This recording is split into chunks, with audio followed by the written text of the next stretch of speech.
pretty much dedicated my life to understanding human sexuality, starting at a very young age.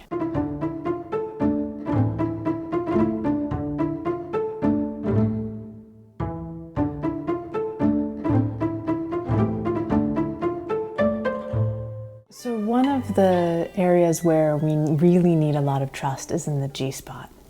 When working with the G-spot, and when you're approaching a woman and wanting to really go into that deep space.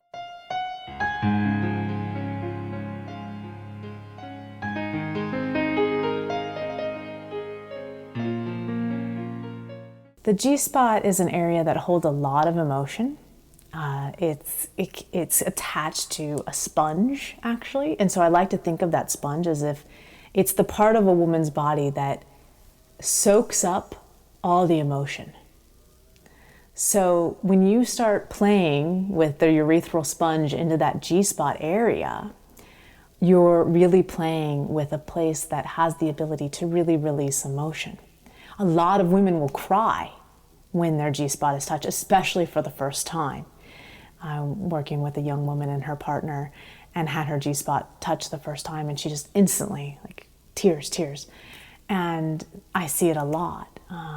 I think it's because of this holding emotion, and they may not even know what it is. I don't know why I'm crying. This should be pleasurable. I have no idea why all this is coming up.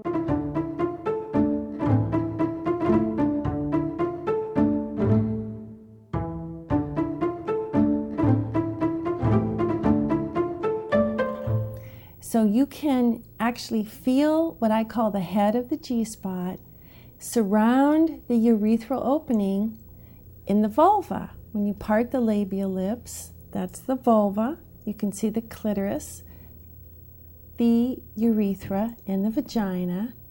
And right around the urethral opening, the head of the G-spot is behind there, behind the skin. So just inside the vagina, right at the opening, is the G-spot, and it goes in about 1 inch to 2 inches. The deepest part in the vagina, what I call the tail of the vagina, is usually the most sensitive for women who are just beginning to awaken their G-spot. And the best toy to use to do that is a hard, like plexiglass dildo with a big lip. And that lip kind of connects with the tail of the G-spot, and it helps to begin the process of awakening the G-spot in its natural state of ultra-sensitivity.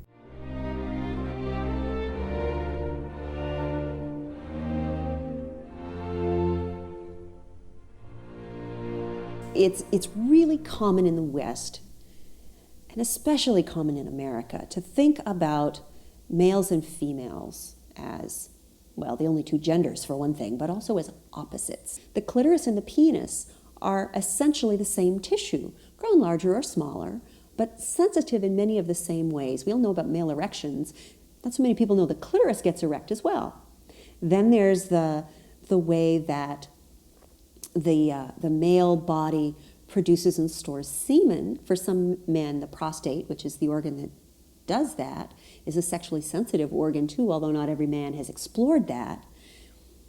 The G-spot, or the so-called G-spot, the prostata femina, is the female prostate. When I started out, my G-spot was completely numb, couldn't feel it at all, and then it went into pain for a while. And from the pain, then it went into pleasure, but I still needed a lot of pressure to really feel in there. And now I'm in a place where it takes a lot less pressure and really feel my G-spot has dropped.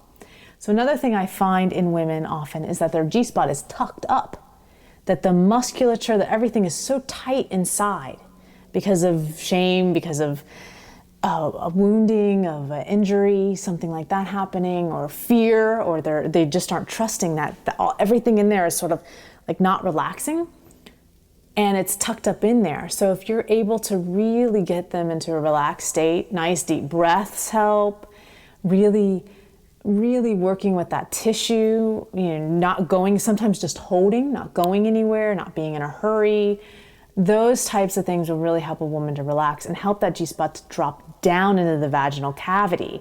And then you'll feel the swelling start to happen. So then that swelling happens and the G-spot starts enlarging, and then the G-spot feels more pleasurable.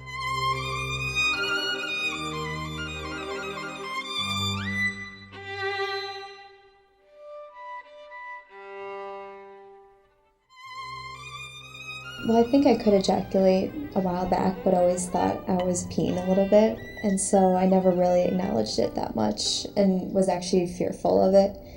And especially when a guy was going down on me, thinking like, oh, I might just pee. But it became very official when I was with a partner, and he showed me, he had told me that he had been with women who could ejaculate and had shown other women how to ejaculate. And he said, I believe you can do it. And I think it just took like a little bit of confidence and permission.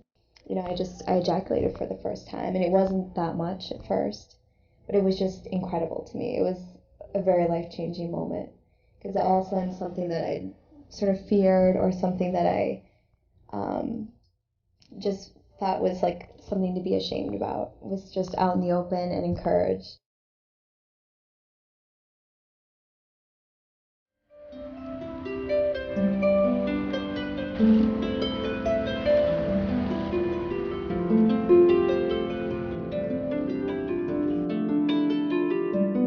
I've had a great, very sexually rich relationship in the recent months, and I actually ejaculated twice in our long, passionate sessions with my boyfriend, and it was